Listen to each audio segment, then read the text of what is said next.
महिलांना विमान प्रवास आम्ही मोफत करू असं जेव्हा एका मुलाखतीदरम्यान देवेंद्र फडणवीस यांनी म्हटलं तेव्हा ते आश्वासन नव्हतं, तर अजित पवारांच्या मोफत मेट्रो प्रवासावरनं त्यांनी केलेली एक जे होतं तो विनोद होता। मात्र याच्यानंतर नेमकी चर्चेला आलेली गोष्ट म्हणजे या राजकीय पक्षांनी पुणे महानगरपालिकेच्या निवडणुकीदरम्यान मतदारांना आकर्षित करण्यासाठी म्हणून जे काही आश्वासनांची खैरात वाटली आहे ती सध्या चर्चेचा मूळ विषय बनली आहे। आजच्या व्हिडिओत आपण तेच पाहणार आहोत की कोणत्या पक्षानं नागरिकांना कोणकोणते आश्वासनं दिलेत किंवा या आश्वासनांची पूर्तता करणं हे खरंच शक्य होणार आहे का, आजच्या आपण या व्हिडिओत पाहणार आहोत। नमस्कार, मी अभिषेक गावंडे आणि तुम्ही पाहताय लेट्स अप मराठी। अजित पवारांनी जे आहे पुण्यातल्या महिलांना मेट्रोचा प्रवास जो आहे आणि PMPLचा प्रवास जो आहे तो आपण मोफत करणार असं एक विधान केलं होतं। या घोषणेनंतर भाजपच्या वर्तुळातून सुद्धा भरपूर काही जे आहेत प्रतिक्रिया आल्या, त्यात अजित पवारांना हा अधिकारच नसल्याचंही त्यांनी म्हटलं। त्याच्यावर देवेंद्र फडणवीसांना एका मुलाखतीदरम्यान हा प्रश्न विचारण्यात आला होता की अजितदादांनी अशी घोषणा केली आहे त्यावर तुमचं मत काय। तेव्हा देवेंद्र फडणवीस सुद्धा हेच म्हटले होते की मी पण म्हणतो की राज्यातल्या महिलांना किंवा पुण्यातल्या महिलांना मी विमान प्रवास मोफत करेल, पण असं म्हणणं आणि ते करून दाखवणं यात फरक असतो, हे शक्य नाही आहे किंवा असं करण्याचा अजितदादांना कोणताही घोषणा करण्याचा अधिकार सुद्धा नाही आहे। मग हे झालं अजितदादांचं, पण हीच टीका करणाऱ्या भाजपनं सुद्धा आश्वासनं दिलं आहे। अक्षरशः उद्धव ठाकरेंची शिवसेना असेल, मनसे असेल, हे सुद्धा या निवडणुकीत आहेत, त्यांनी सुद्धा काही घोषणा केल्या आहेत। प्रत्येक पक्षानं अर्थात काँग्रेसनं सुद्धा, दोन्ही राष्ट्रवादींनी, भाजपनं, एकनाथ शिंदेंच्या शिवसेनेनं नेमकी काय आश्वासनं दिलेत तर ते आपण बघूयात। काँग्रेसनं आश्वासन जे दिलं आहे ते काँग्रेसनं आश्वासन दिलं आहे मोफत PMPL प्रवासाचं महिलांसाठी।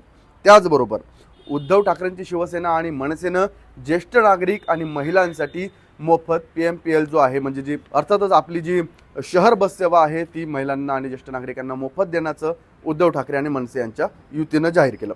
भाजपनं काय केलं तर भाजपनं 75 वर्षांवरील सर्वांनाच PMPLचा प्रवास मोफत देण्याची घोषणा केली।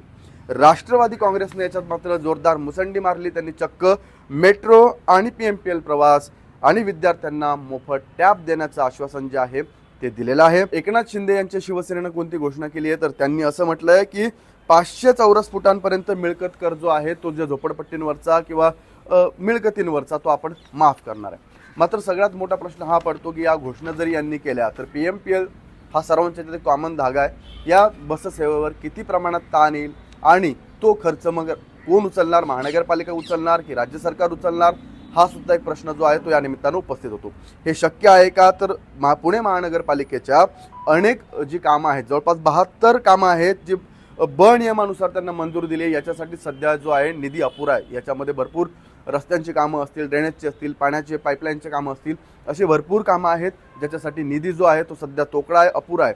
त्याच्यात अशा घोषणांना पैसा आणायचा कुठून हे या राजकीय पक्षांना सध्या माहीत नाही। या घोषणा त्यांनी केल्या आहेत, पुढे चालून त्या घोषणा ज्या आहेत त्या खरंच पूर्ण होणार का हे पाहण्यासारखं असेल। तर नेमकं काय आता की 41 प्रभागांसाठी ज्या जवळपास 165 जागा आहेत आणि त्याच्यासाठी 1155 उमेदवार जे आहेत ते रिंगणात आहेत, सगळ्या पक्षांचे मिळून अपक्ष धरून।